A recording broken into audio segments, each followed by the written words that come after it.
انسان کی زندگی میں کچھ چیزیں ایسی ہوتی ہیں جو بے پناہ پریشانی پیدا کر دیتی ہیں۔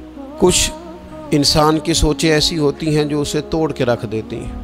ان میں سے جو سب سے بڑی چیز ہے، جو بڑی ہی انسان کو پریشانی میں مبتلا کر دیتی ہے، اس کے لیے زندگی کے شب و روز کو گزارنا انتہائی مشکل کر دیتی ہے، وہ چیز ہے اللہ تعالیٰ کی رضا پر راضی نہ رہنا۔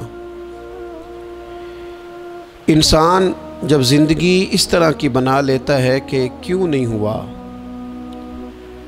اور کیسے ہوگا اور اسے ہونا چاہیے تھا اور میں نے محنت کی تھی اور میں نے پوری اس پر صلاحیت لگا دی تھی، پھر یہ کام ہوا کیوں نہ، یہ چیز اسے پوری طرح اندر سے توڑ دیتی، یہ انسان کو روحانی طور پر پوری طرح کھوکھلا کر دیتی۔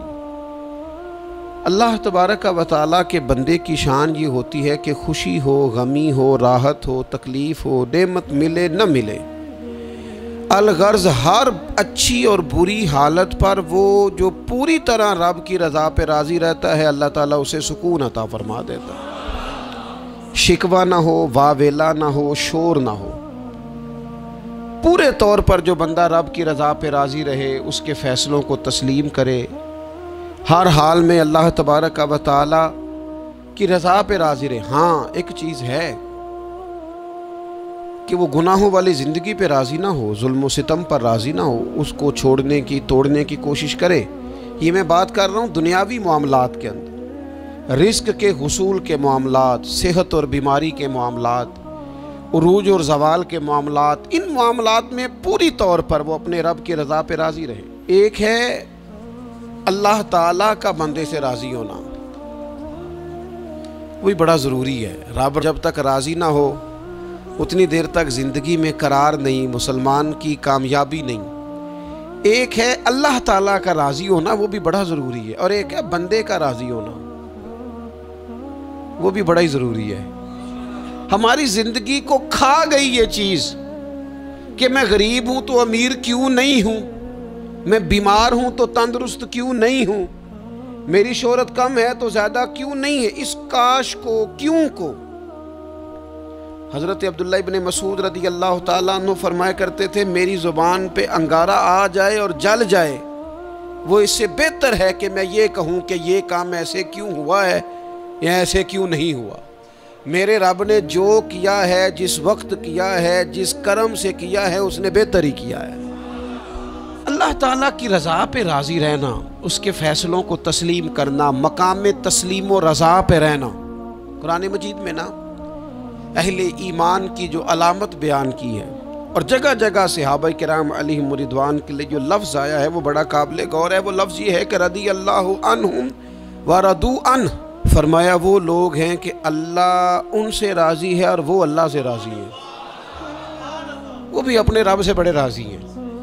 مقام تسلیم و رضا ہے، رضی اللہ عنہم ورضوا عنہ، اللہ ان سے راضی ہے اور وہ، یہ سورۃ المائدہ ہے۔ تو رب کیا فرماتا ہے؟ ذالک الفوز العظیم، یہ بہت بڑی کامیابی ہے کہ بندہ اللہ سے راضی ہو اور اللہ اپنے بندے سے راضی ہو، تو ذالک الفوز العظیم، یہ بڑی کامیابی، یہ زندگی میں روحانی طور پر مضبوط ہونے والا کام۔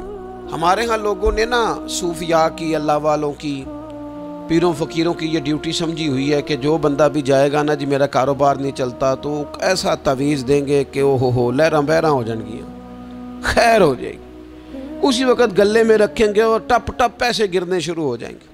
لوگ سمجھتے ہیں یہ ڈیوٹی ہے اللہ والوں کی، حالانکہ یہ کام بھی اللہ والے کریں گے، دعا کریں گے، لیکن رب کے بندے کی اصل ڈیوٹی تو یہ ہے کہ وہ بندے کو رب کی رضا پر جینے کا طریقہ بتائے، وہ اسے کہے کہ وصل اچھا ہے نہ فراق اچھا ہے، یار جس حال میں رکھے وہی حال اچھا ہے، یار جس حال میں رکھے وہی حال اچھا ہے، مارو مارو مینو مار مکاؤ، میں کوئی عذر نہ پیش لے آواں، تو جے سونا ہی میرے دکھ وچ راضی، جے سونا ہی میرے دکھ وچ راضی، تو پھر سکھ نو چلے ڈاواں۔ اپنی زندگی مقام تسلیم و رضا والی، اس کے فیصلوں پر راضی رہنے والی، نبی اکرم صلی اللہ تعالیٰ علیہ وآلہ وسلم نے ایک جماعت سے پوچھا، فرمایا کون ہو بھائی تم لوگ؟ عرض کی یا رسول اللہ مومن ہے۔ حضور علیہ السلام نے فرمایا تمہارے ایمان کی علامت کیا ہے؟ پھر غور کریں، حضور علیہ السلام نے فرمایا تم کون ہو، تم لوگ کیا ہو، اپنا عقیدہ واضح کرو۔ عرض کی یا رسول اللہ صلی اللہ تعالی علیہ وسلم ہم مومن ہیں۔ فرمایا تمہارے ایمان کی علامت کیا ہے؟ انہوں نے عرض کی یا رسول اللہ رب نعمت دے تو شکر کرتے ہیں، آزمائش ڈالے تو صبر کرتے ہیں، اللہ کے فیصلوں پہ راضی رہتے ہیں۔ اب رسول پاک صلی اللہ تعالی علیہ وسلم نے جو بات کی ہو قلم ٹوٹ گئے، قربان ہونے کو جی چاہا۔ محبوب فرمانے لگے تم لوگ کیا ہو؟ یا رسول اللہ مومن ہے۔ تمہارے ایمان کی علامت کیا ہے؟ حضور علامت یہ ہے کہ رب کی رضا پر راضی رہتے ہیں، مصیبت ڈالے تو صبر کرتے ہیں، اگر کبھی مشقت آ جائے تو صبر کرتے ہیں، اگر وہ نعمت دے تو شکر کرتے ہیں، گویا ہر حال میں رب کی رضا پہ راضی ہیں۔ اب محبوب کریم نے کیا فرمایا؟ حضور فرمانے لگے اللہ کی قسم تم مومن ہو۔ یہی تو علامت ہے مومن کی، اللہ کی قسم تم مومن ہو، تم صحیح معنوں میں مومن ہو۔ اللہ کی رضا پر راضی نہ رہنا اور ساری زندگی واویلا کرنا، فلاں چیز کیوں نہیں ملی، فلاں چیز کیوں نہیں ملی، یہ کیوں نہیں ہوا، وہ کیسے نہیں ہوا، یہ ایسے کیوں نہیں ہوا۔ وصل اچھا ہے نہ فراق اچھا ہے، محبوب جس حال میں رکھے وہی حال اچھا ہے۔ اپنے آپ کو اللہ تبارک و تعالیٰ کی رضا میں ڈھالنے کی کوشش کریں، اپنی طبیعت کو مائل کریں، اور اگر یہ نصیب ہو جائے اللہ کی رضا پہ راضی رہنا، تو یہ صرف اللہ کی رضا پہ راضی رہنا نصیب نہیں ہوگا، سکون بھی نصیب ہوگا، سجدوں کی لذت بھی نصیب ہوگی، قرآن پاک کی محبت بھی نصیب ہوگی، محبوب پاک سید عالم صلی اللہ تعالیٰ علیہ وآلہ وسلم کے دین پر عمل کرنے کا جذبہ بھی بیدار ہوگا۔ آپ یقین کریں زندگی خوشی خوشی گزر جائے گی، کوئی لمحہ تکلیف نہیں دے گا، کوئی بندہ تکلیف نہیں دے گا، کوئی آزمائش پریشان نہیں کرے گی، آنے والا کوئی دکھ بھی دکھ نہیں رہے گا۔ اگر رب کی حضرت عبداللہ ابن عباس رضی اللہ تعالیٰ عنہ ارشاد فرمایا کرتے تھے قیامت کے دن سب سے پہلے ان لوگوں کو جنت میں داخل کیا جائے گا جو ہر حال میں اللہ کی رضا پہ راضی رہتے تھے۔ سب سے پہلے ان لوگوں کو جنت میں بھیجا جائے گا، کیوں کہ راضی ہیں رب کی رضا۔ اس نے جہاں رکھا ہے، جس حال میں رکھا ہے، اس نے کرم سے ہی رکھا ہے، اس نے فضل سے رکھا ہے، تو رب کی رضا پہ راضی رہیں، اس کے فیصلوں پہ راضی رہیں۔ وہ جس حال میں رکھے، جس مقام پہ رکھے اور جس معیار میں رکھے۔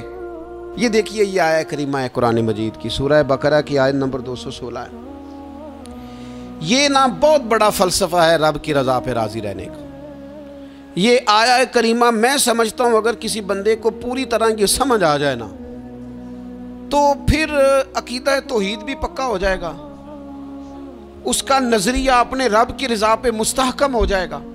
اللہ تعالیٰ نے کیا ارشاد فرمایا، ذرا انداز دیکھیے رب کریم کا اپنے بندوں پر کرم کرنے کا اور سمجھانے کا۔ فرمایا کتبہ علیکم القتال وہو کرہ لکم، تم پر نہ جہاد فرض کیا گیا اگرچہ وہ تمہیں ناگواری ہو، چاہے تمہیں اچھا نہ لگے۔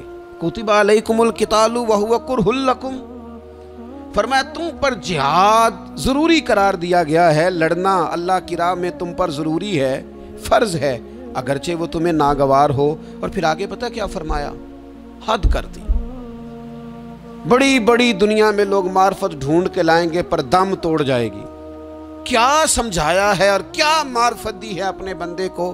اللہ کریم نے ارشاد فرمایا وَعَسَىٰ أَن تَكْرَهُوا شَيْئًا، فرمایا قریب ہے کہ کوئی بات تمہیں بری لگے، وَهُوَ خَيْرٌ لَكُمْ، اور وہی تمہارے لیے بہتر ہو۔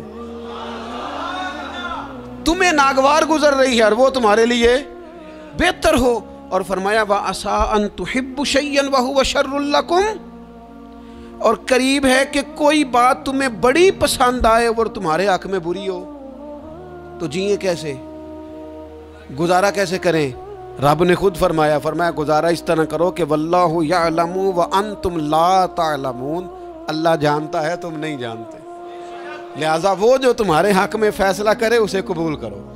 جیو جیو اس طرح جیو، یہ جان کر جیو، اس کو پڑھ کر جیو، اس کو دل پر لکھ کے جیو کہ واللہ یعلم وانتم لا تعلمون، اللہ جانتا ہے تم جانتے نہیں ہو۔ تو رب جو جانتا ہے وہ تمہارے حق میں وہی فیصلہ فرماتا ہے، جو بہتر ہوتا ہے وہی تمہارے حق میں فیصلہ کرتا ہے۔ یہ آیت مضبوط کرتی ہے بندے کو، طاقتور کرتی۔